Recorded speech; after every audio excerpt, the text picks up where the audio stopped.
ನಮಸ್ತೆ Karnataka, welcome back to mask man Kannada channel. ಗಂಭೀರ್ಗೆ ಸಂಕಷ್ಟ ಶುರುವಾಗಿದೆಯಾ? ನಾನು ಯಾಕೆ ಈ ತರ ಹೇಳ್ತಾ ಇದ್ದೀನಿ ಅಂತ ಹೇಳಿದ್ರೆ, ಗಂಭೀರ್ ಫೇವರೇಟ್ ಶಿಷ್ಯನೇ ಅಂತಾನೆ ಹೇಳ್ಬೋದು. ಶುಭ್ಮನ್ ಗಿಲ್ ಅವರನ್ನು ಈ ಬಾರಿಯ T20 ವಿಶ್ವಕಪ್ ತಂಡದಿಂದ ಹೊರಗಿಟ್ಟಿದ್ದಾರೆ. ಹಿಂದಿನ ಸೌತ್ ಆಫ್ರಿಕಾ ಸರಣಿಯಲ್ಲಿ ಏನುಂಟು, ಶುಭ್ಮನ್ ಗಿಲ್ ಅವರು ವೈಸ್ ಕ್ಯಾಪ್ಟನ್ ಆಗಿದ್ರು. ಸಡನ್ ಆಗಿ ಈ ರೀತಿಯ ಬದಲಾವಣೆ ಯಾಕಾಯ್ತು ಅಂತ ಹೇಳೋದಾದ್ರೆ, 2026ರ T20 ವರ್ಲ್ಡ್ ಕಪ್ಗೆ ಟೀಮ್ ಇಂಡಿಯಾದ ಸೆಲೆಕ್ಷನ್ ಆಗಿದೆ. ಅದರಲ್ಲಿ ಶುಭ್ಮನ್ ಗಿಲ್ ಅವರ ಹೆಸರು ಕಾಣಿಸ್ತಾನೆ ಇಲ್ಲ. ಟೀಮ್ ಇಂಡಿಯಾದ ವೈಸ್ ಕ್ಯಾಪ್ಟನ್ ಆಗಿದ್ದಂತಹ ಶುಭ್ಮನ್ ಗಿಲ್ ಹೆಸರು ಯಾಕೆ ಕಾಣಿಸ್ತಿಲ್ಲ ಅಂತ ಹೇಳಿದ್ರೆ, ಶುಭ್ಮನ್ ಗಿಲ್ ಅವರ ಫಾರ್ಮ್ ಬಗ್ಗೆ ಆಯ್ಕೆಗಾರರಲ್ಲಿ ಒಮ್ಮತ ಇರಲಿಲ್ಲ. ಸೊ ಅದರಿಂದಾಗಿ ಶುಭ್ಮನ್ ಗಿಲ್ ಅವರನ್ನು ಆಯ್ಕೆ ಮಾಡಲಿಲ್ಲ ಅಂತ ಹೇಳ್ಬೋದು. ಏನು T20ಯ ಸರಣಿಯ ಆಯ್ಕೆಯಲ್ಲಿ 5 ಸದಸ್ಯರ ಆಯ್ಕೆಗಾರರು ಏನಿದ್ರು, ಅದರಲ್ಲಿ 3 ಸದಸ್ಯರು ಶುಭ್ಮನ್ ಗಿಲ್ ಅವರನ್ನು ಆಯ್ಕೆ ಮಾಡುವಲ್ಲಿ ತಮ್ಮ ಆಕ್ಷೇಪ ಎತ್ತಿದ್ರು.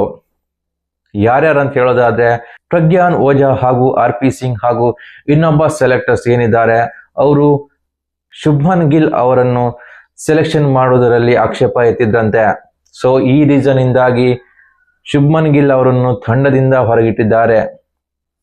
ನೀವು ಅನ್ಕೋಬಹುದು, ವೈಸ್ ಕ್ಯಾಪ್ಟನ್ ಅಂತ ಹೇಳ್ತಿದ್ರು, ಇವಾಗ ಟೀಮ್ ನಲ್ಲಿ ಇಲ್ಲ ಅಂತ ಹೇಳಿದ್ರೆ ಏನ್ ರೀಸನ್ ಇರ್ಬೋದು ಅಂತ ಹೇಳಿದ್ರೆ, T20ಯಲ್ಲಿ ಶುಭ್ಮನ್ ಗಿಲ್ ಅವರ ಕಳಪೆ ಫಾರ್ಮ್ ಇರ್ಬೋದು. ಹಾಗೇನೆ ಡೊಮೆಸ್ಟಿಕ್ ನಲ್ಲಿ ಇಶಾನ್ ಕಿಶನ್ ಅವರ ಅದ್ಭುತ ಫಾರ್ಮ್ ಇರ್ಬೋದು. ಈ ಕಾರಣದಿಂದಾಗಿ ಇಶಾನ್ ಕಿಶನ್ ಅವರನ್ನು ಸೆಲೆಕ್ಷನ್ ಮಾಡ್ಬೇಕಂತ ಹಠ ಹಿಡಿದಿದ್ದು ಈ 3 ಆಯ್ಕೆಗಾರರಾಗಿರ್ತಾರೆ.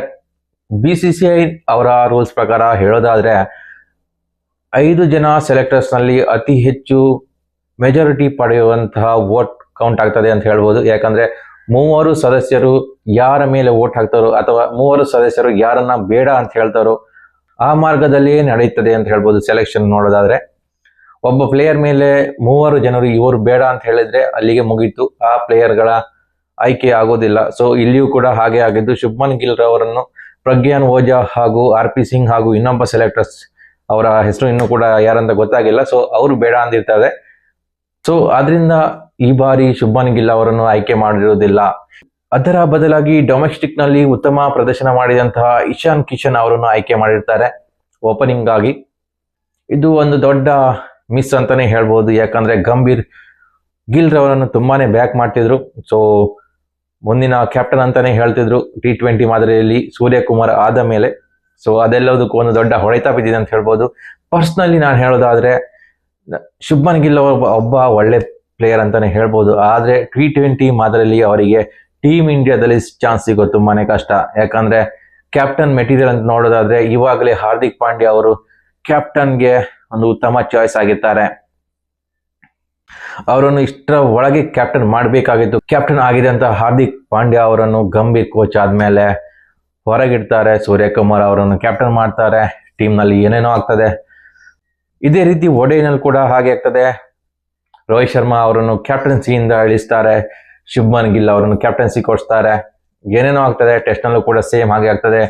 ಸೀನಿಯರ್ಸ್ ಪ್ಲೇಯರ್ಗೆ ರೆಸ್ಟ್ ಕೊಡ್ತಾರೆ, ಸೀನಿಯರ್ಸ್ ಪ್ಲೇಯರ್ಸ್ ರಿಟೈರ್ಮೆಂಟ್ ಆಗ್ತಾರೆ. ಏನೇನೋ ಆಗ್ತದೆ. ಟೀಮ್ ಇಂಡಿಯಾದಲ್ಲಿ ಗಂಭೀರ ಸಮಸ್ಯೆಗೆ ಗಂಭೀರ್ ಕಾರಣ ಆಗಿದ್ದಾರಾ ಅನ್ನೋದು ಕೂಡ ಡೌಟ್ ಆಗಿರ್ತದೆ. ಒಬ್ಬ ಕ್ರಿಕೆಟ್ ಫ್ಯಾನ್ ಆಗಿ ಹೇಳೋದಂತ ಹೇಳಿದ್ರೆ, ಈ ಬಾರಿಯ ಟೀಮ್ ಏನುಂಟು ಅದರಲ್ಲಿ ಗಿಲ್ ಅವರಿಗೆ ಅವಕಾಶನೇ ಇರುವುದಿಲ್ಲ. ಇದು ನನ್ನ ಅನಿಸಿಕೆ. ಸದ್ಯದ ಮಟ್ಟಿಗೆ ನಮ್ಮ ಟೀಮ್ ಇಂಡಿಯಾ ಮುಂಬರುವ ವರ್ಲ್ಡ್ ಕಪ್ ನಲ್ಲಿ ಉತ್ತಮ ಪ್ರದರ್ಶನ ಮಾಡಲಿ, ಟ್ರೋಫಿ ವಿನ್ ಆಗಲಿ ಅಂತ ಅಷ್ಟು ಮಾತ್ರ ಹೇಳೋಣ. ಸೊ ಯಾರಿರ್ತಾರೆ ಯಾರು ಹೋಗ್ತಾರೆ ಅದು ಸೆಲೆಕ್ಟರ್ಸ್ಗೆ ಬಿಟ್ಟದ್ದು, ನಮ್ಮ ಕೈಲಿ ಏನಿರೋದಿಲ್ಲ. ಒಂದ್ ವೇಳೆ ನಿಮಗೆ ವಿಡಿಯೋ ಇಷ್ಟ ಆದಲ್ಲಿ ಲೈಕ್ ಮಾಡಿ, ಸಬ್ಸ್ಕ್ರೈಬ್ ಮಾಡಿ. ನಿಮ್ಮ ಆಶೀರ್ವಾದ ಏನುಂಟು ಅದು ನಮಗೆ ತುಂಬಾನೇ ಇಂಪಾರ್ಟೆಂಟ್ ಆಗಿರ್ತದೆ. ಅದು ನಮ್ಮ ಬೆಳವಣಿಗೆಗೆ ಕಾರಣ ಆಗಿರ್ತದೆ. ಸೊ ಪ್ಲೀಸ್ ಸಬ್ಸ್ಕ್ರೈಬ್ ಮಾಡಿ. ನಮಸ್ಕಾರ.